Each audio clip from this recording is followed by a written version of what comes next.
The ambulance service in the Western Cape is said to be the most efficient in the country. There's been a marked improvement over the past year, particularly in terms of communications. It's still a long way from being world-class, but those in the know say the Western Cape's Emergency Medical Service, or EMS, is improving all the time. I think we're making huge progress in the Western Cape. I mean, I get a sense that we're really moving forward. And that really within 2 or 3 years' time, we'll have a first-class emergency medical service.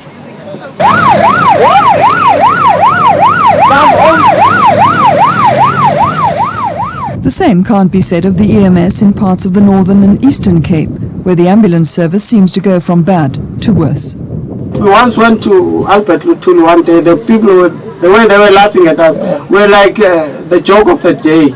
Asthmatic patients, we can't help them. You can't do a thing. You just take and go. We just take the patient, then we rush without even treating him, because we don't have equipment. It's a disgrace, I'm telling you.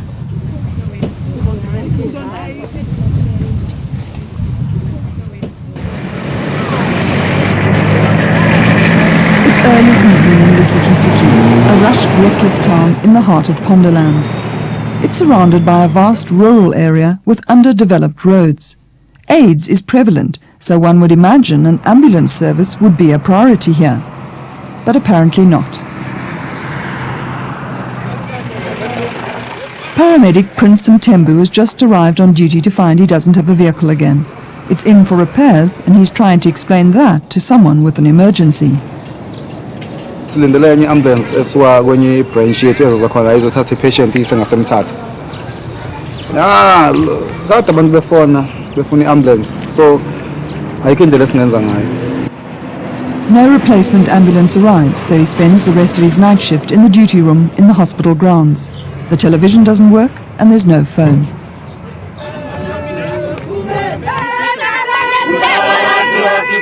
Last month, Prince Mthembu took part in a one-day protest with other ambulance workers from this region. He and his colleagues have simply had enough of working in unreliable ambulances with inadequate equipment. I'm prepared to save your life, but the problem is that we don't have more equipment in our vehicles. Like what? Like what? The only thing that we have only gloves, pads, we have only these things. This is the only equipment that we have from this ambulance.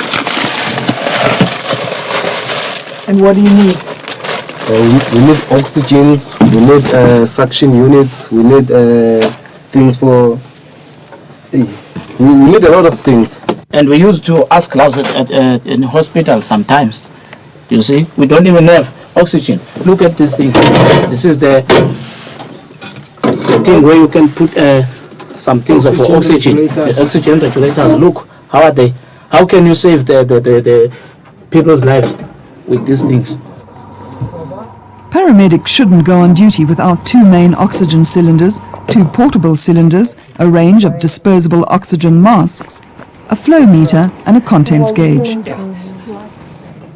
We are trained to help the people, but here we can't help the people because there is no equipment. You can't just, we're not gods.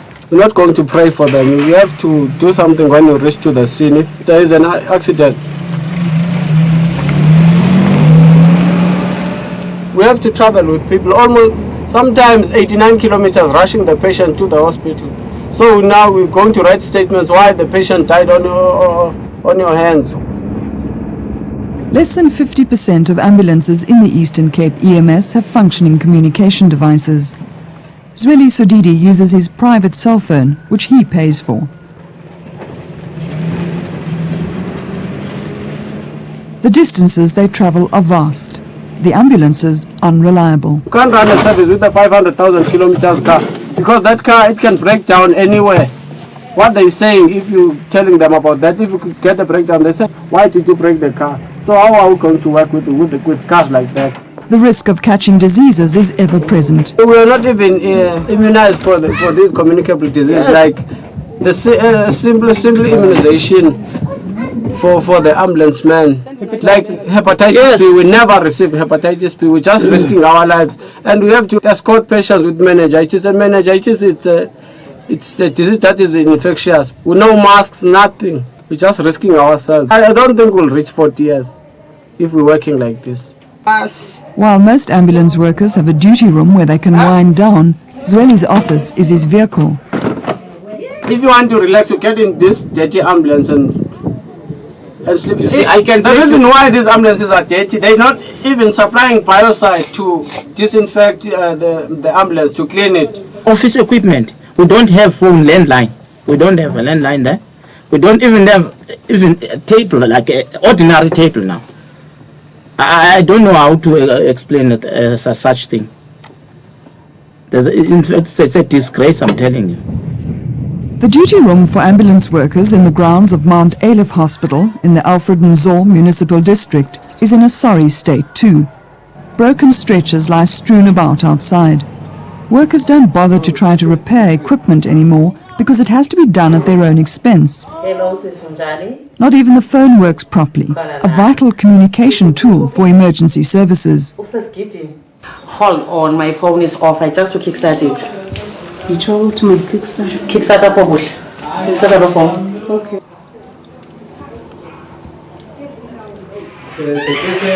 There's no proper filing system and patient records are in a mess. This is the fridge, but it's having files. They don't have any place to keep the documents. I'm appealing to the Minister of Health to do something immediately. After the break, what says the Health MEC?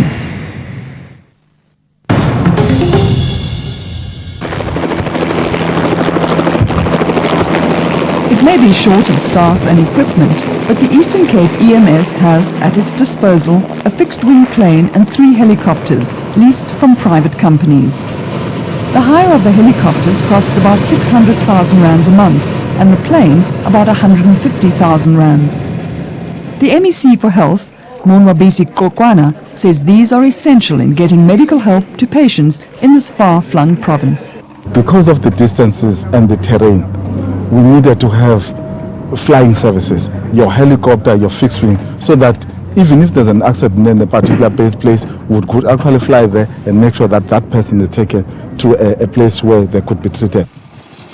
Last month, for example, a critically ill baby was flown from East London to Cape Town for treatment. Let's get her into our incubator. Let's get her into the ambulance. However, the baby, just 3 days old, died while being transferred from one incubator to another.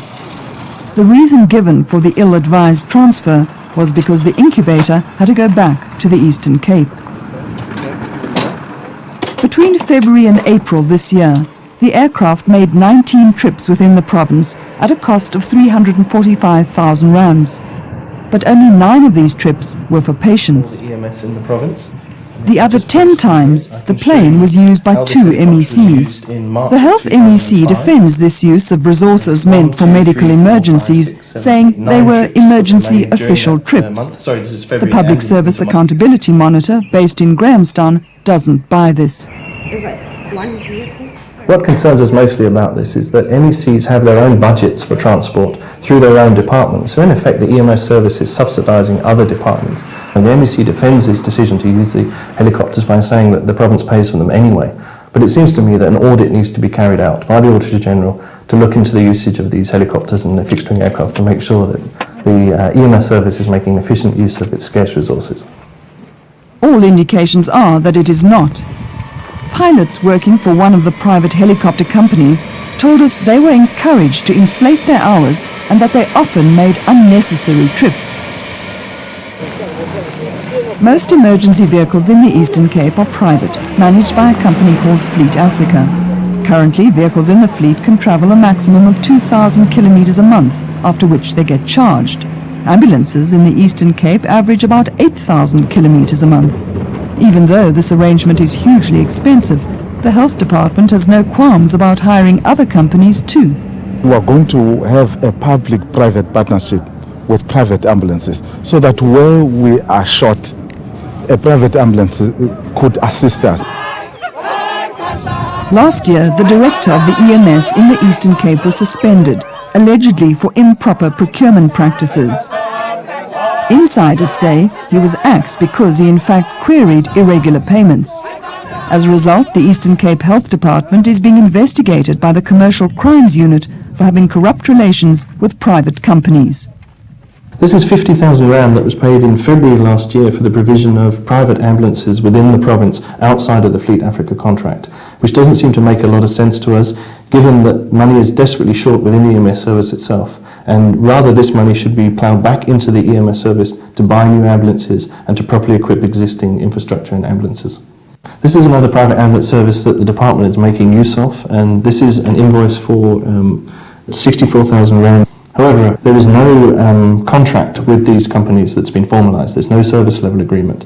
So it's very difficult for the department to monitor the quality of the service being provided, and frankly it can't really know if this is an efficient and effective use of public resources. Recently a tender has gone out to try and formalise this arrangement to post-date this activity.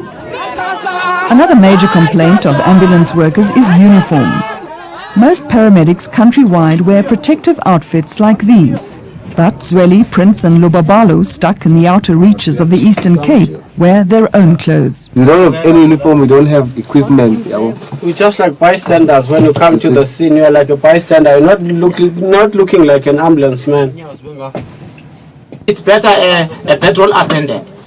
You see, it's better a petrol attendant because if you're employed there, he's been given shoes, trousers, and everything up to the cap. So it's easy to identify a petrol attendant. But we are working for the government. The MEC promised us he had issued instructions to address the lack of uniforms and equipment. The main instruction was to make sure that all the things that are problematic in that area should be sorted out. And I know yesterday there was somebody had gone to Port Elizabeth to pick up the uniforms so that they can be taken to those areas, including the equipment that is supposed to be there. After we'd interviewed the MEC, a notice went out asking for tenders for the supply and provision of protective clothing for the emergency services. Now, it seems interesting that after your visit to this area, where EMS staff were complaining about lack of uniforms, then on the 19th of September, literally a few days ago, this contract suddenly appears. And this is an example of the reactive nature of the planning that goes on within the department. If it had carried out a proper needs analysis and carried out effective strategic planning, it would have known that these uniforms were going to be necessary. Last week, Zweli Sudidi told us that he'd received a uniform, although it didn't fit him. Lubobalo Gumisa said he'd returned his because it was filthy and too small. Prince Mtembu hasn't received one at all.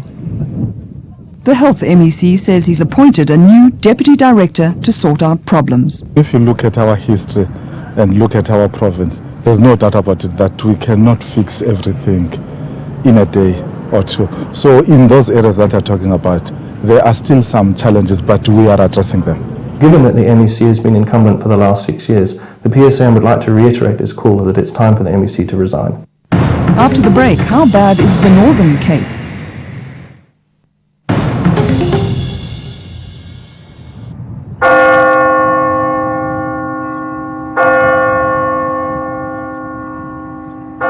The Northern Cape is a vast stretch of semi-desert land where an ambulance is said to travel 1 million kilometers every 3 years.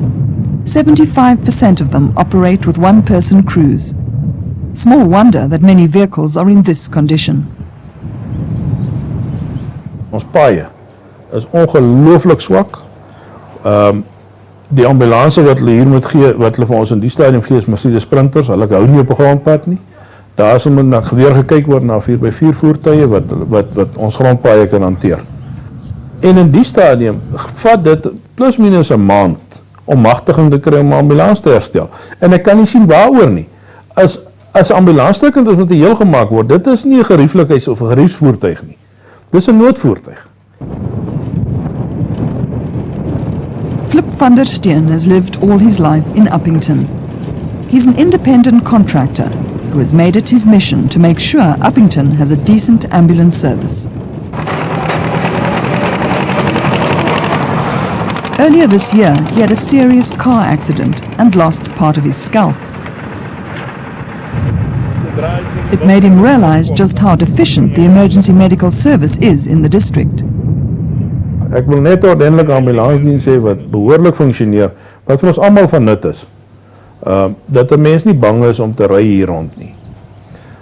hier moet om en by 29 ambulanse in die distrik wees, is 'n distrik met plus minus 500 km deursnee. In die stadium is daar 6 ambulanse. Ek dink enige ou kan sien dat dit 'n skreiende ding is. Flip van der Steen is very much a family man and has 2 daughters. As a father, he worries about their safety.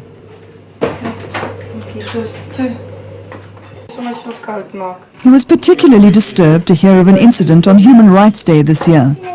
2 sisters were involved in an accident while travelling from Bloemfontein to Uppington. They were driving on an isolated stretch between Griquastad and Groblershoop when their car overturned.